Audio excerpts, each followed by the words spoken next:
मुरादाबादी है। हाँ ये मुरादाबादी है।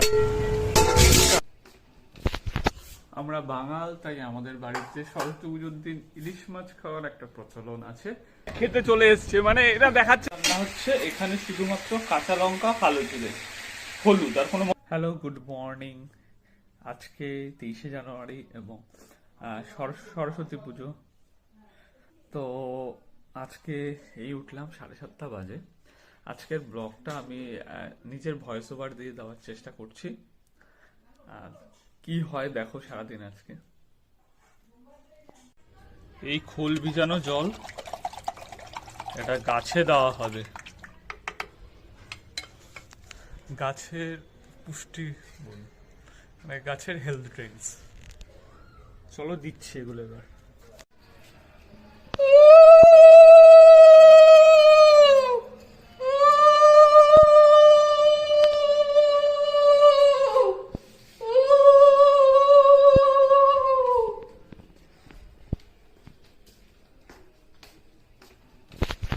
আমরা বাঙাল, তাই আমাদের বাড়িতে সরস্বতী পুজোর দিন ইলিশ মাছ খাওয়ার একটা প্রচলন আছে।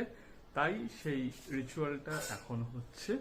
এইবার এগুলো কাটা হবে, ইলিশ মাছ আর বেগুন মা কাটবে। হ্যাঁ, চুলটা এনে দিচ্ছি। রান্না হচ্ছে এখানে শুধুমাত্র কাঁচা লঙ্কা, কালো জিরে, হলুদ আর কোনো মশলা নেই, তাই তো? না না, এই নেই, জমি করে নিয়েছিলাম।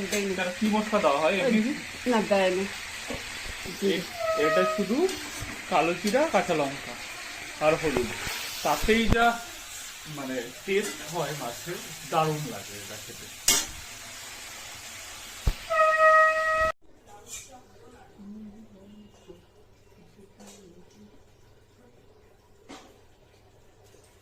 আজকাল সরস্বতী পুজো, তো হলুদ মাখতে হবে, স্নান করতে হবে। এখন বাজে 9টা, কলের জল চলে গেছে, ট্যাঙ্কির ঠান্ডা জলেই আমাকে স্নান করতে হবে। রেডি হয়ে খেয়ে দে এবার অফিস গিয়ে দেখা হচ্ছে। খাওয়া দাওয়া করে বেরোই। আজকে সকালে ভাতই খেয়ে যাবো ইলিশ মাছ দিয়ে। চলো দেখা হচ্ছে কি কি করছি আজকে পুরো ভিডিওটা ভয়েস ওভার দিয়ে দেবো, সারাদিনের কি কি করছি। ভিডিওটা লং হতে চলেছে। প্রত্যেকদিন তো শর্ট দিই ব্যাকগ্রাউন্ড মিউজিক দিয়ে, আজকে পুরোটা ভয়েস ওভারে। আমার সেদ্ধ তরকারি আর এইটুকু ভাত, মাছ নিয়ে আসছে আমার মা। এইবার খেয়ে দে অফিস দৌড় দেবো। এদিকে ঘড়িতে টাইমও হয়ে এলো, তাড়াতাড়ি বেরোতে হবে। চলো।